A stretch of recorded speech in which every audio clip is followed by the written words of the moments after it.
موجودة، لكن بعد ذلك تعود لصالح الصفاقسي في الطرف الأيمن. الصفاقسي مع كرة، المحاولة تعود.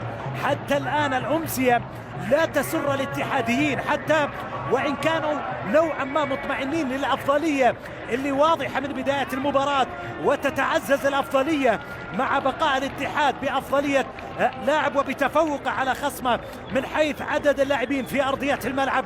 لكنه هذه النتيجة وبقاء النتيجة إلى هذه اللحظة مع ربع ساعة في شوط المباراة الثاني، ساعة من اللعب في هذه المباراة إلى الآن الاتحاد لم يتمكن من تسجيل الهدف. الكرة الفريق الاتحادي وتقدم وانطلاقا إلى سلطان الفرحان، إلى رومارينيو، روما إلى بنزيما، روما من جديد، روما. الاتحاد عليه أن يكثف هجومه، عليه أن يبقى دائما قريبا من منطقة الجزاء للاستفادة من ظرف النقص الحالي الموجود. والكرة تلعب باتجاه جوتا، جوتا مع الكرة والانطلاقة، اللعبة في اليسار، سلطان الفرحان عدى، سلطان الكرة معه، ثم الضغط من أكثر من لاعب من عناصر الصفاقسي لتعود مع الكرة الآن لصالح الصفاقسي على الجهة اليمنى. الهدبي، هدبي يلعب كرة طويلة بالأمام، واصل الكرة للاتحاد. الاتحاد ياخذ الكرة إلى شراحيلي، يعني ما في شيء تخاف منه في النواحي الدفاعية.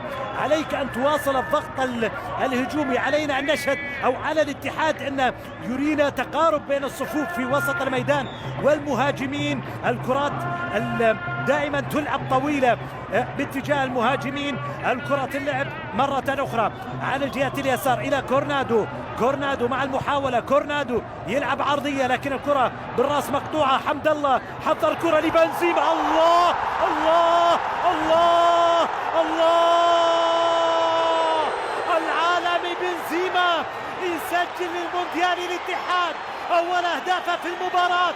1-0 في لقطة رائعة، اسيست أجمل من ما فيه من عبد الرزاق. حمد الله يستثمر كريم بنزيما، الثنائي الرائع يعود مرة أخرى في هذه المباراة في المساهمة بهدف من عبد الرزاق، وكريم بنزيما يسجل الهدف. عبد الرزاق يرد التحية في المباراة الماضية بعد تحضير كريم بنزيما للهدف الأول من كريم بنزيما لعبد الرزاق. رد التحية عبد الرزاق الآن، وكريم استثمرها وسجل الهدف الأول للمونديال في المباراة. 1-0 للاتحاد. يا سلام على اللقطة الرائعة من عبد الرزاق حمد الله، وعلى هذا الكنترول والتحكم بالكرة من كريم بنزيما اللي لعب كرة صعبة جدا وصلت للشباك، صعبة على محمد هادي قعلول.